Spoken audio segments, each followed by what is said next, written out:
particularly footnote 19. As to the timing question that the court asked about,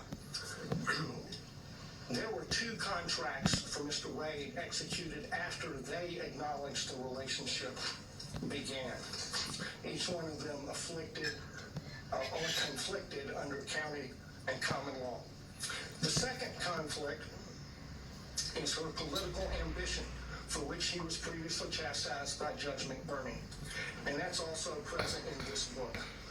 The inside flap of this book says that they were given, quote, exclusive access to thousands of secret documents, emails, text messages, and audio recordings. The court has twice denied defense motions to unseal special purpose grand jury materials. She helped herself to get the glory of this book. I introduced certified copies of a number of county code sections. I'm not going to walk through those, but I'll tell you why they matter.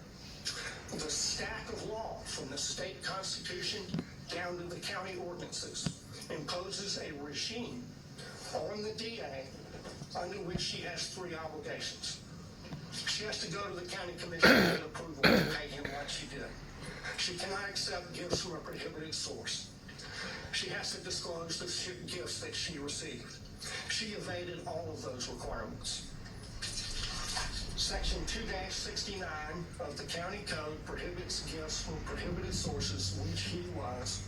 There's no boyfriend exception. The disclosure forms, the evidence is sufficient for you to find that her disclosure form for 2022 is false, and that it is a false writing. That's an actual conflict of interest between her duty, legal duty of disclosure, her legal duty of candor as a prosecutor, and her private and personal interests in concealing the relationship, concealing the gifts, and keeping the gravy train rolling for as long as possible. His part in the pattern of concealment is a story you see in many divorce cases. The husband is hiding things from his wife. How much money he's making, the other woman, and what he's spending on the other woman. And he got on that stand. I tell you what, this is almost too much to watch. And the lawyers for the DA's office, they just sat there and let him do it. They did nothing to correct obviously perjured testimony. In and of itself, that warrants disqualification of every one of them. The reason they lied and covered it up was to avoid the trouble they're in right now. That served their personal interests to the detriment of their public duties as prosecutors. The speech at the church, I want to focus on why she did that. Mr. Gillen talked about that. She did it to deflect attention from her own misconduct and that of Mr. Wade. She violated her public duty as a prosecutor to serve her personal interests and the personal interests of her boyfriend. That is a disqualifying conflict between her personal interests and her public duty that is actual, operational, and materialized, and it rests on undisputed facts. The next thing that she did that was a disqualifying conflict of interest was the emergency motion for protective order that she filed in the divorce. I filed a certified copy of that as Exhibit 37. She sought a protective order under the Apex Doctrine on the grounds that she's the DA. The whole filing is expressly predicated on her status as DA. In fact, she never lets you forget it. She says it 27 times in 12 pages.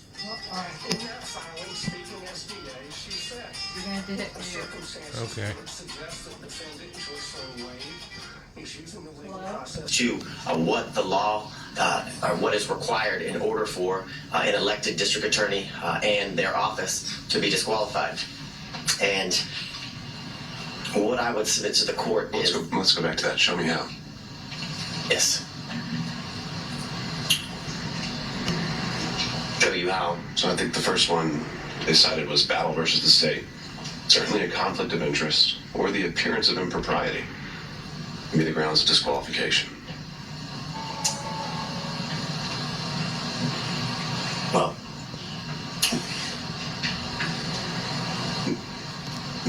these cases that seem to exclusively rely on the appearance of impropriety. Right. They acknowledge that there's some ambiguity here, that sometimes Whitworth gets cited to Ventura, and we've got this quote that comes up where it's just they only cite to an actual conflict that must be involved. They acknowledge the ambiguity. You're saying there's no ambiguity whatsoever. I am saying that, and why I am saying that, why I would submit that to the court, is in all of those cases, they do reference the appearance of an impropriety, but they reference that because they also find there's an actual conflict in each one of those cases. So your position would be, your review of the case law, there's never been an appellate opinion that relied only on an appearance of impropriety. As it relates to a prosecutor or district attorney, yes. That is what I'm saying. What I would say is, in those cases, they do reference the fact that there is an appearance of impropriety, but they reference that fact because when you have an actual conflict, there's always an appearance of impropriety. And those are what those cases stand for. And I guess that is the main example of what I reference as they kind of combine the language from separate and different cases and tell you that the standard is an appearance of impropriety. And I would submit to the court that is not the standard. And in my first reading, like Your Honor, I did notice that the cases each reference the appearance of impropriety, but also that appearance arose from the fact that the court found an actual conflict in each one of those cases. So I won't belabor the point in going through all of the cases that the defense had cited, but what I would submit to the court and reading those cases is that I found that they kind of fell into 5 categories. That some that didn't concern disqualification at all, some that determined or that were about, I call it divided loyalty, which is a conflict that arises from representing becoming a prosecutor and then having represented the defendant prior to becoming a prosecutor, and then whether there's an actual personal interest in the outcome, and then others talk about whether the defendant was denied a fundamentally fair trial at the conclusion and of the case after conviction.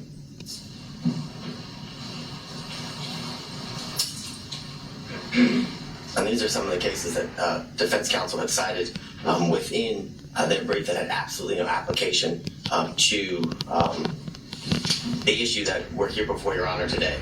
The first, McIver v. State, has nothing to do, has nothing related to the disqualification of anyone. I mean, I think some of these are just relating to kind of aspiring for broad language about standards to prosecutors. So point taken there. But if there are more, all right, keep going.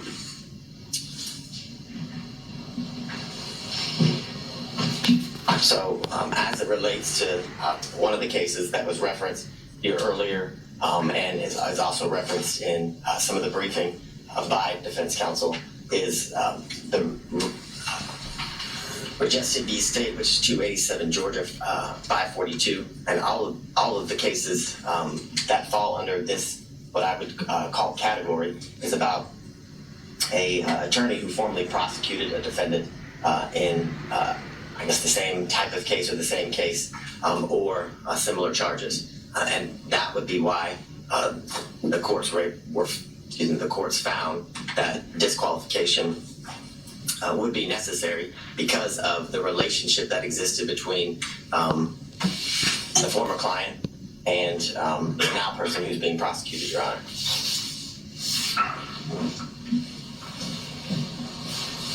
The next series of slides just goes through what has been addressed as it relates to the standard that is required when dealing with the issue of disqualification, and the state would contend and submit to the court that the defense must show an actual conflict in order to have the district attorney disqualified, and that actual conflict has to be in the form of showing that Ms. Willis, in this instance, received a financial benefit or gain in relation to the outcome of the case. Like many of the cases that involve personal interest, Your Honor, it's all based on a contingency fee, where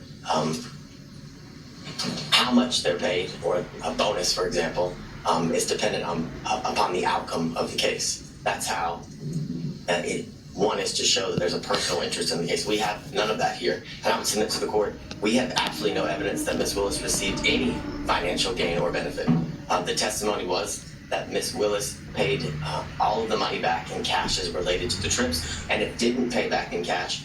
It was Nonsense. Let me explore this one a little bit. So, in addition to you're saying it's only an actual conflict, are you also saying that it's only if a financial interest is affecting the final result, the outcome? That's the only one we should be worried about, or is it that the prosecution as a whole is what we should be looking at in terms of a stake? So, what I'm thinking of, I'm just going to try and come up with some hypos here. What if ADAs are given a bonus for every motion to suppress they win, $1,000 per Fourth Amendment claim they win? Well, now they've got an incentive, if one of their officers is lying, not to tell you about it, because they want to win that motion to suppress. But maybe that doesn't affect the outcome, because you can win a motion to suppress or lose it, and that doesn't decide whether it's going to be a guilty or not guilty verdict. But doesn't that affect the prosecution of the case and not the outcome? Yes, I would definitely agree that would be an instance where disqualification would be necessary and appropriate, because it's a situation that involves a contingency fee, and I would submit to the court that it actually does end up affecting. It could, based on how important the motion to suppress is, right? But if it's some immaterial, I don't know. But I guess, so you're saying it's maybe not so much just whether it's a guilty or not guilty dismissal, no process at the end of the day. It is actually the conduct Richard of Peebles the is prosecution calling. that should be looked at throughout the course of the prosecution. Correct, as it relates to how it affects the prosecution, which I would submit to the court ultimately is going to affect the end outcome of the case. If you have a contingency fee based on winning, or how, if you win a motion to suppress, and if you win, you get, a bonus, as Your Honor referenced. I think that is ultimately going to affect the end outcome of the case, because, as Your Honor just said, if there's an instance where an officer is lying, or where there isn't a good faith to go forward with that motion, the prosecutor would go forward with regardless, because of the contingency fee, which not only affects the prosecution at that point of the proceedings, but ultimately is going to affect the entire case, because if they were to win a motion to suppress, or I guess the motion would be denied and the evidence wasn't suppressed, knowing that they didn't have a good faith basis to go forward affects the ultimate outcome of the case. So I think it's twofold, as Your Honor has referenced. I think it's at that part of the procedure or the proceedings would definitely qualify for a reason necessary to disqualify a prosecuting agency, but ultimately that action during the procedure will lead to the ultimate outcome of the case being or hinging upon a contingency fee like of the ones in the cases referenced by counsel and the state that are on the screen. So getting into the language again, which you just had up there with greater amusements and amusement sales. Greater amusements is one of those. You refer to the appearance of conflict as dicta. Why do you think that's dicta? I think the quote from that one is, it guarantees at least the appearance of a conflict of interest. Why is that dicta? It seems very central to the holding in the case. Because I don't disagree with Your Honor, but in that case, an actual conflict was found, and the appearance. And they didn't find that. I would disagree with Your Honor. My reading of the case is that an actual conflict was found, but because of that actual conflict, an appearance of impropriety was seen, and that's the reference, or why the state referenced that case in relation to the argument that an actual conflict is required.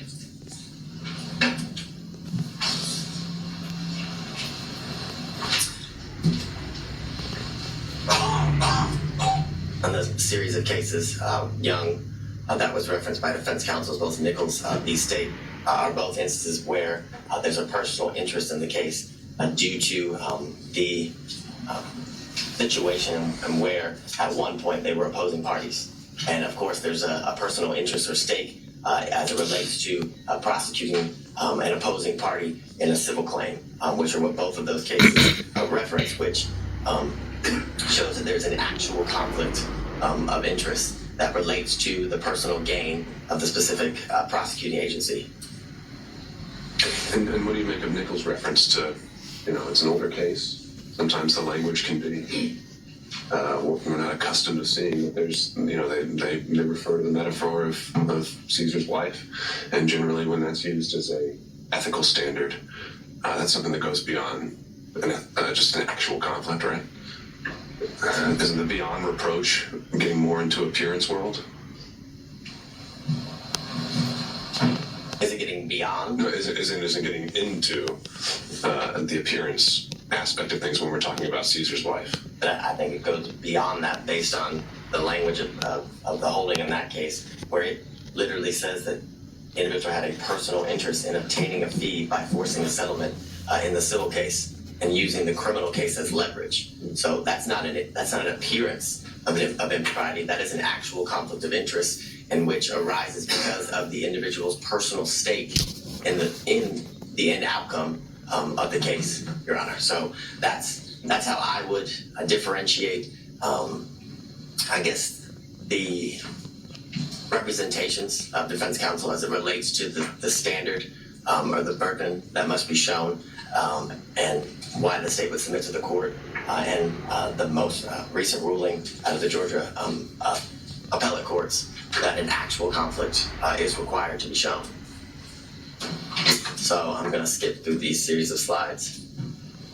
You've heard all about Whitworth.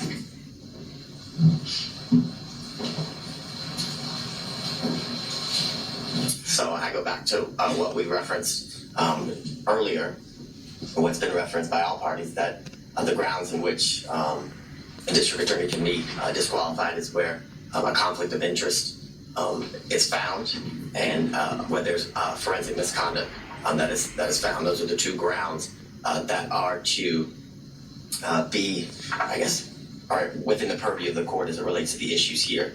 And again, I go back to the most recent case that was Justice Stephenson wrote about, and that it must be that by failing to disqualify the assistant district attorney absent an actual conflict of interest. I think the language there is very clear, and I think it's very controlling, and I think it's purposeful. I would submit to the court, because an actual conflict of interest is what is required in order for a district attorney to be disqualified, because the case is Pretty simple, buddy.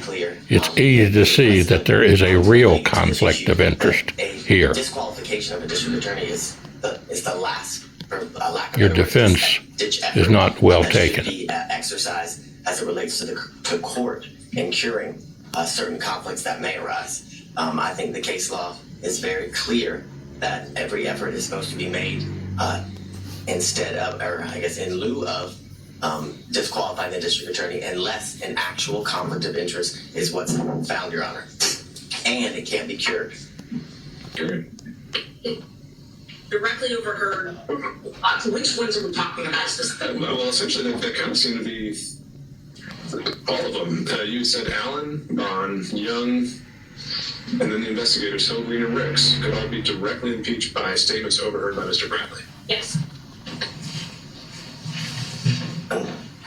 In reference to your question, the unequivocal answer was yes. And when Your Honor is looking through the text messages, I would submit to the court that the text messages don't even say or indicate what was represented to the court in relation to the good faith basis for this motion to disqualify as it relates to the testimony of and the ability to impeach witnesses through Mr. Bradley.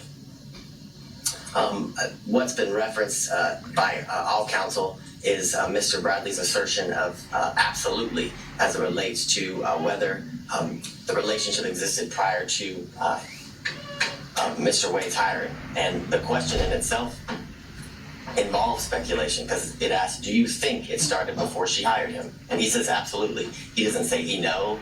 He doesn't provide any context as to how he knows. And in these text messages and through his testimony with the court, is the source of his information was unclear. What I would say to the court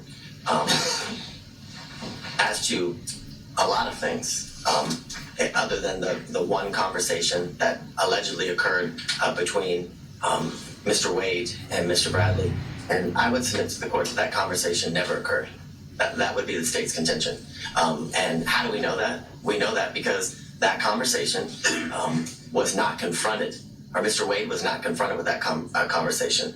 And that is evidence circumstantially, and I'd even say direct, as to that conversation not existing. Because based on the representation made by defense counsel, it would be clear that that would be a conversation that would have been relayed to, because it wasn't privileged, as Your Honor found, that would have been relayed to Ms. Merchant. And if that conversation happened, you better believe that would have been a conversation that defense counsel would have confronted Mr. Wade with and against. And the reason they didn't do that was because it didn't exist. Again, you heard from Mr. John C. Floyd III, the district attorney's father. As Your Honor heard, he was a well-respected member of the legal community for over 40 years. But the importance of his testimony was to provide the court with corroboration as it relates to the years leading up to the relationship that transitioned into dating between the district attorney and Mr. Wade. What he testified to is that he moved into her South Fulton home in 2019. The evidence of his moving into that home at that time was his Georgia driver's license, official government document. He further testified that not only did it wasn't that just Miss Willis and himself live at the South Fulton home, but that he often would see on numerous occasions the significant other of Miss Willis that was not Mr. Wade. He referenced that that person had a nickname of Deuce, and that he kept a lot of his belongings in the garage of Miss Willis. He specifically said he kept a lot of his disc jockey equipment, is how he referred to it when before the court. He made very clear that he had never seen Mr. Wade at the South Fulton home that is owned by Miss Willis. He made clear that he lived in that home with Miss Willis and Miss Willis alone, other than her two daughters who would occasionally visit that home until after February of 2021. But what precipitated the soon move of Miss Willis to what I would reference as safe houses for her protection was a protest that occurred before her home in February of 2021.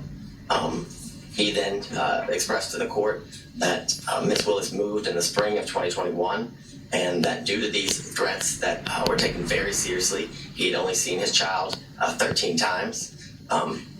He said, in reference to the questions by defense counsel that were in a,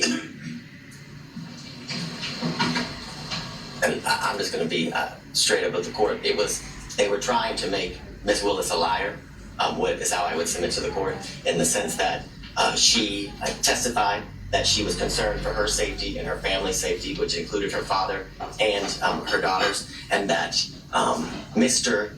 Floyd remaining in that home kind of rebutted all of that, made it so it wasn't true. But he testified that he stayed in the home because it was a home that she had put her blood, sweat, and tears in and was able to buy, and that he stayed in the home because there was constant officer presence. He told the court that he bought extra security equipment. He even went as far to tell the court that he slept in different rooms on different nights because he felt his safety was in such a concern.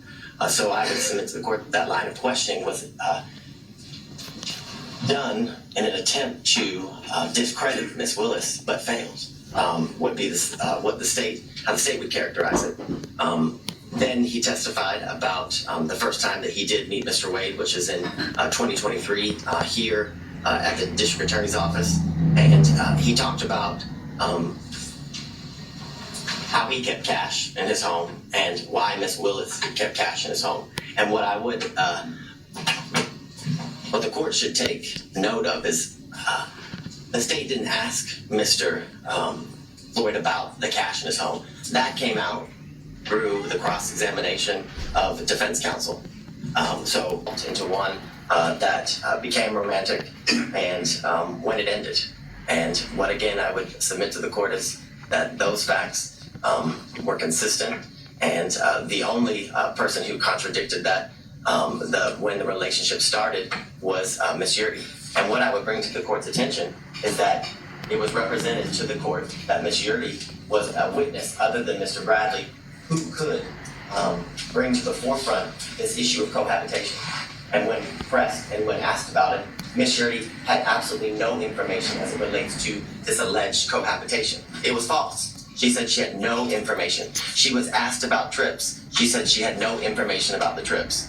Yet, she's such a good friend that Ms. Willis confirmed each year that Mr. Wade and her continued to be in a relationship 2019, 2020, 2021, until their relationship ended due to her forced resignation and splintering of their friendship, Your Honor. I guess several exhibits obviously were tendered in. Most of them were exhibits that came from the sealed divorce of Mr. Wade and Miss Jocelyn Wade, contracts for legal services, trip itineraries, and the text messages. And I would specifically reference prior to today, the only text messages that were before Your Honor were defense exhibits 26 and 27, which it's the assertion of defense counsel that what those show is that Mr. Bradley had information as it relates to the relationship starting prior to March of 2022, and that's just false. Those text messages do not contain that. It does not pinpoint, just as Mr. Bradley couldn't, when the relationship actually started. And furthermore, you have the testimony and the evidence of the text messages that it was mere speculation. If you, as Your Honor, reviews of the full chain of text messages, it is clearly Miss Merchant and Mr. Bradley going through what I can describe as nothing else other than a mere fishing expedition between the two of them at first, because it's asked about certain members of the DA's office who would have information as it relates to specifically, for one, Miss Young. It is asked whether she would have information, and he had no idea. He said he assumed, he was speculating. And that is the same as each person that was subpoenaed in reference in the text messages. All of that was speculation. And you know it was speculation because not a single one of them testified. How much That's more of telling. this? Because if it wasn't mere speculation, if it wasn't mere gossip, and if it wasn't mere conjecture, each one of those people who were subpoenaed would have been called to testify, like District Attorney Willis was, like Mr. Wade was, in order to be confronted. Boy, oh boy. And then impeached by What Mr. a line of BS. Sheesh. You've heard Questions about his relationship and his communications with Mr. Bradley, when they objected over and over and over, and Wade's counsel objected over and over and over, claiming that everything that Bradley was told by Wade was attorney-client privilege. Your Honor made determinations thereafter to Bradley. We didn't get the opportunity to call Mr. Wade back to the stand. So to claim that you can't impeach him because you didn't ask him when they objected to us asking him is obviously a false position to take. As disingenuous as it can be. That's Now, right. before we Amen. open it up, we'll be more than happy to call Mr. Wade back to the stand. But as the record stands, there could be no confrontation of Mr. Wade when both his counsel and the state are arguing that it shouldn't be done. Second, let's use a little common sense here. Forensic misconduct received about 2 minutes worth of discussion. The rest of it is all on conflict. Forensic misconduct dealing with the way the state wants you to handle is if you don't accuse someone or you don't say that someone's guilty. Assuming you can impugn someone's character to the degree that constitutes forensic misconduct, why is that? I'm sorry, Case say here? that. Assuming you can impugn someone's character to the degree that it constitutes forensic misconduct. I think that I guess the state's primary position was that they weren't talking about you at the church. Right. And if you Go listen to it and watch it. It starts off by saying, why does Commissioner Bridget Thorne and so many others, and then it refers to they attack him for being black. They attack him, not anyone else, just they attack the black man. They're not talking about Miss Thorne or Marjorie Taylor Greene. They're talking about us.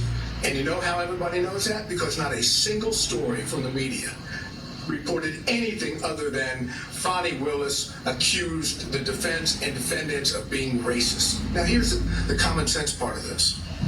If you follow the state's position on forensic misconduct, Fani Willis could all day long talk about race. She could say the defendants, I'm not saying they're guilty or not guilty, but they're racist.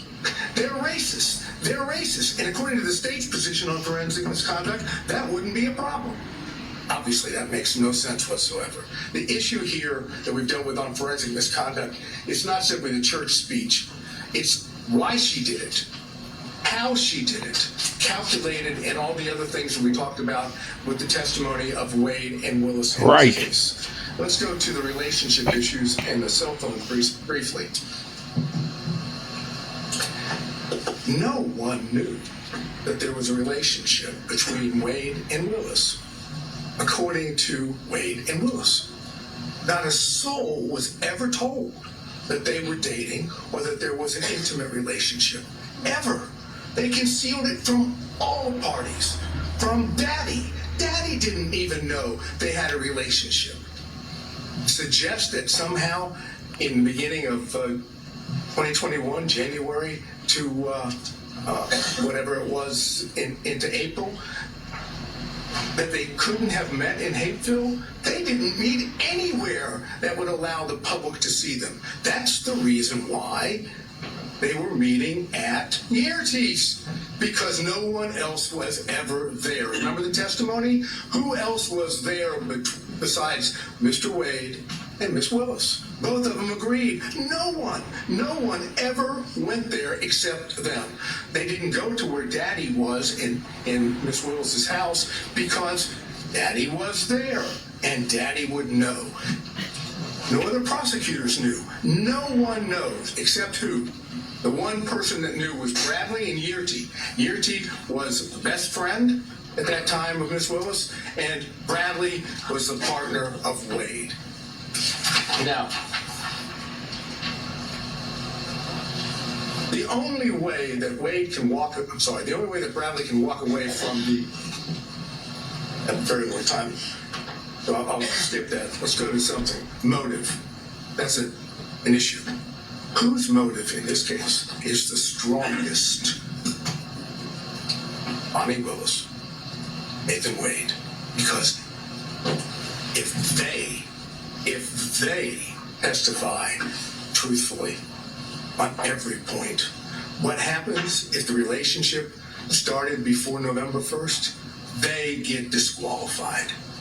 Who has the best motive of anyone to lie? They do. Who has the most at stake to lie? They do.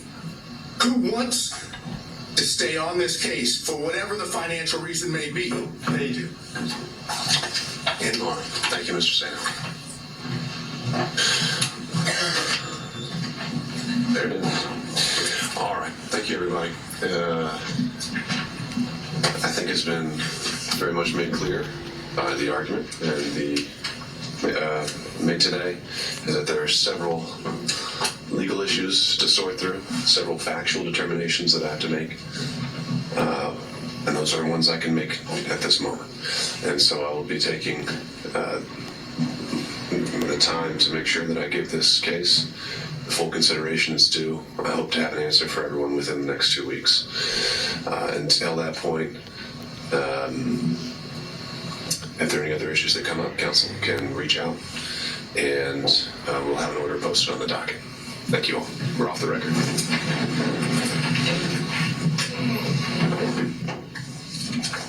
Order right, there you have it. Judge McAfee indicating that he's going to make a decision on this over the next couple of weeks. We just don't know what the decision can be. We know at least what the defense attorney arguing on behalf of former President Donald Trump are arguing, that this tests the credibility of Fani Willis and Nathan Wade. This was the outside attorney she had appointed back, I believe, in November of 2021 to lead this election interference investigation. And then we got caught up in her affair and other details that came to light, some pleasant, some not so much.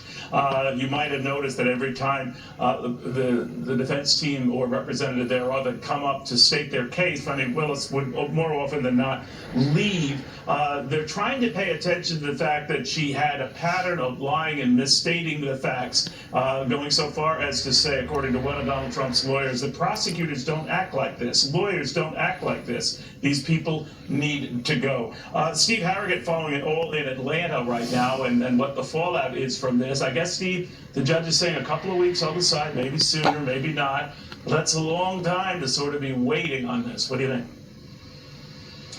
That's right, Neil. The end game isn't clear, but it's clear that for the past 7 weeks, this has been the case, really a case within a case, where the prosecutors have been the ones on trial. Not a whole lot of talk about election interference, a lot of focus Both on this guilty, case, focus on the DA finding in my opinion. she hired Nathan Wade, a case that mixes sex, money, Shamefully. politics, and really some inflammatory statements from the podium as well. It's not clear where it's going to go from here. The judge said he's going to take up to 2 weeks to think about it, but even then it could be in an appeal. And keep Both in mind, Trump Fani haters. Willis, who did appear today in a red dress in court and earlier made fiery statements from the witness box, she is up for re-election. So this is a case that could be decided and then appealed. And what's the final effect on Fani Willis? Has her fiery presence in the witness box helped her possible re-election chances? Will this, in effect, even if she is removed, damage her political future? Not clear right now, Neil. So what they have to really decide, or the judge, more to the point, has to decide, this Judge McAfee, how far you can go, right, Steve? Maybe can he go so far as to say this whole case is blown up, or more likely she goes or doesn't go? He could pull her off, he could pull him off, he could pull both off, or he could pull neither off, and both sides are likely to appeal. The defense witnesses really presented a pretty organized case today. They divided their territory and really attacked. They basically made the case that these two lied under oath, that the DA and the prosecutor both... Anybody who couldn't see to that has had to be half blind. Probably $1 million and spend it on themselves, and also to lie about when their relationship started. That's the part they hammered home. If you looked at the state's presentation, it seemed to be halting, a lot of stammering, sometimes stumped by the judge's own questions. So if you base it on this performance alone today, the state really presenting a coherent case, and the defense, the state itself really back on their heels, trying to recapitulate a lot of earlier testimony. Not very impressive performance by the state. You could see Fani Willis maybe was itching to take that microphone, but she did not do it today. Neil? You know, Steve, your reporting has been top-notch from there, but you're also good at examining the local community and how things are going outside where you are now. How are, Atlantans and others responding to this? Is it getting much traction, attention? Is there great pressure on the judge? What? It's getting a lot of attention, and I think you could really see the emotions in the courtroom, especially, the older white attorneys for the defense really saying, these people don't belong here. These people made us a laughingstock. These people aren't attorneys. So really a sense of scorn for what they consider two liars, the DA and the prosecutor. On the other side, I think the defiance of Fani Willis. My daddy told me not to take money from a man. I rely on myself. That sort of defiance, I think, is going to be supported by many who might vote for her, while others might be embarrassed by the performance so far, Neil. All right, Steve, thank you very much. Steve Harrigan, following all these developments. Now the legal angle on all of this and the possible repercussions of all of this. For that, we're joined by Katie Jakowski, the former federal prosecutor, constitutional law attorney. We've also got Andy McCarthy with us, the former assistant U.S. attorney, Fox News contributor. And last but certainly not least, my friend Shannon Breen, the anchor of Fox News Sunday and our chief legal correspondent. Shannon, I ended with you. If I could begin with you. Now, we already got a sense of where the defense is coming from here. We get a sense from the prosecutors that that is the defense, wasted its time in their argument, going so far to say that this will be interesting to see what these three have to say. Their due process rights have been harmed in absolutely any way, even acknowledging this relationship in the first place that you had to drag out of them to get in the first place. But what do you make of that this did not move the needle or affect the case that they're prosecuting? Well, this judge has really tough decisions to make on a number of fronts before he actually gets to his decision. One of those is what he's going to apply here. Does he have to find an actual conflict, which would require more of that concrete discussion that you're talking about, those facts that the defense says they don't have? Or is it the appearance of a conflict? And you heard that the attorneys who were arguing for some of the Trump co-defendants saying there's this 2005 case in Georgia from their Supreme Court that lets you look at the appearance of conflict. You don't have to actually have the conflict. He's also got to make a decision about all those cell phone records that one of the co-defendants is trying to enter into evidence. All of the text, the phone calls, the location, thousands of bits of information. Whether that gets in or not is also a big piece of this case. So the judge will have to get through a lot of, factual and legal issues before he actually gets to making a decision about whether it means disqualification here. All right, is that it though? Katie, the one thing I was curious about, it's one thing to say, all right, Bonnie Willis, you have to go, this is just deplorable behavior. It makes everyone look bad. Nathan Wade, you too. Or can he go even further than that? This case is exploding. We start from scratch. I mean, what are his sort of ground rules for himself? Well, the issue that he's deciding at this point is a motion to disqualify specifically. So it's not necessarily a motion to dismiss, but the decision he makes could have collateral impacts on what happens moving ahead and whether this case can even move forward. One of the questions that the judge asked that I thought was very interesting was if he is to find some sort of forensic misconduct, such as perjury or lack of candor to the court, would that then impact every other indictment that Bonnie Willis, as the district attorney, signed in the county? And that is an astronomical thought to have in terms of what kind of damage control would need to be done. But certainly that would apply here, even if another DA's office were to pick this up. So the ethical mess is very complex, but for the purposes of what he's deciding in this motion and in the order, it will be a determination of whether they are disqualified from this proceeding in particular. So let's say you're part of Donald Trump's legal team here, Andy, and let's say she was dismissed, and bottom line, she's gone, Nathan Wade is gone, but the trial continues. Do they still have grounds for appeal to say, look, this started out as a circus, and we're not sure it's going to resume any less? Well, a big question, Neil, would be, is it just Fannie Willis and Nathan Wade who would be out of the case, or is it the entire Fulton County District Attorney's Office? It occurred to me watching this, and obviously this has been an issue throughout these proceedings, but there may have been a couple of different ways you could have handled this.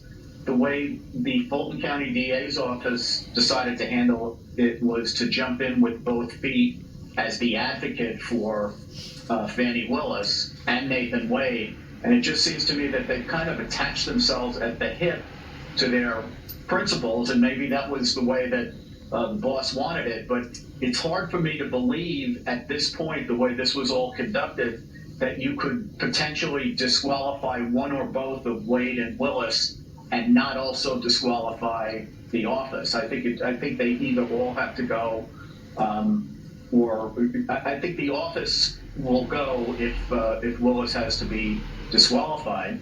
The other thing I would just think about is, in the Trump camp, if I were in it, is the practical effect of this. You have March 25th, we're going to have what looks like a 4 to 6 week trial, as it's now being estimated, in New York in connection with the case, the Manhattan DA's case.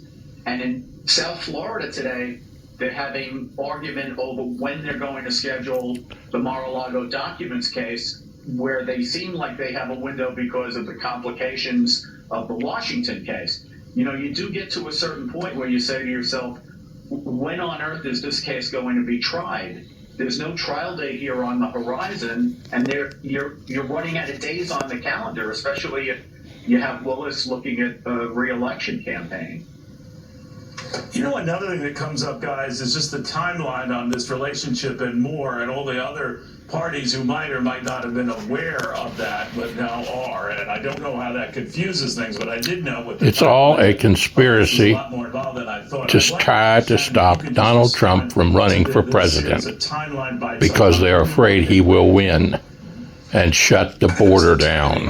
Of the relationship. And I hope he does. Financial interest. Because it's part of the scheme she created intentionally in order to give benefits to her boyfriend. They know that if Your Honor finds that that relationship started in 2019, that the appointment of Wade itself was improper, and if that was improper, then he had no business as an average citizen, along with the fact that they didn't have approval from Fulton County to appoint him in the first place. That undermines the indictment. It creates structural impairment in the indictment because he had no more business being in the grand jury than I did. So that's what they're worried about. And the reason why it's important for the financial piece, Judge, is it's how the money ended up going back to her. She put her boyfriend in the spot, paid him, and then reaped the benefits. All right, so it actually starts earlier than was assumed, and does that timeline actually sound worse for the prosecution than we earlier believed? What do you think, Shan? Well, what Willis and Wade have said under oath on the stand is that no, it did not start earlier, and that it only happened after he had been assessed and hired for this particular job to do this specific work as a contractor. But you have Robin Yeardy, the old friend of Fonnie Willis's, and you also have Terrence Bradley, who used to be a law partner of Nathan Wade, both saying at one point that yes, this started much earlier. Now, when Terrence Bradley was put onto the stand, he had these texts back and forth with Ashley Merchant, who's one of the attorneys for the co-defendant. She had said, did it start earlier? He said, quote, absolutely. He then went on to offer unsolicited details about when and where, the timeline of the relationship. But when he got on the stand this week, it was, I don't recall, I was just speculating, much less definitive information. So this judge has got to make an assessment about the credibility of all the people he's heard from on that timeline and what he believes is actually factually truthful about it. You know, Katie Jakowski, one of the things I get a sense from listening to the prosecution is that, yeah, they had a relationship. Yeah, it might have gone on a little bit earlier than we might have acknowledged or thought. They didn't go that far, by the way. But what difference does it make? That they're saying we were prosecuting Donald J. Trump. That never got in the way. Their relationship never got in the way of that. Nothing in their presentations demurred from that. But I found it sort of be a specious argument, but I'm no lawyer. What do you think of that?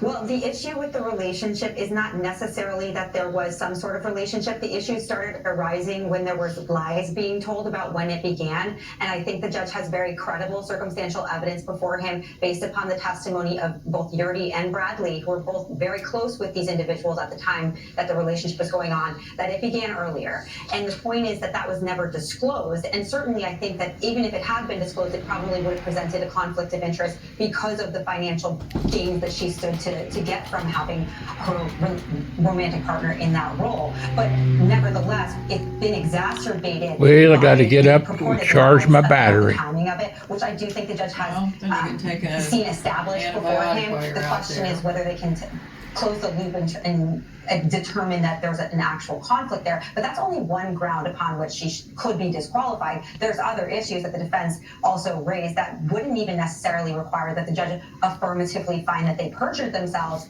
and still find that they could be disqualified. So when I'm looking at who said what and when, I know that Donald Trump's lawyers are saying that they played, these lawyers were playing the race card, essentially, that they were being attacked based on their race, and that attorneys had argued that the speech that Bonnie Willis had given in an Atlanta church only furthered that, and it potentially got in the way of what was something that they were debating in that courthouse going after Donald Trump, that she played the race card and the guard card at once. What did you make of that, Shannon?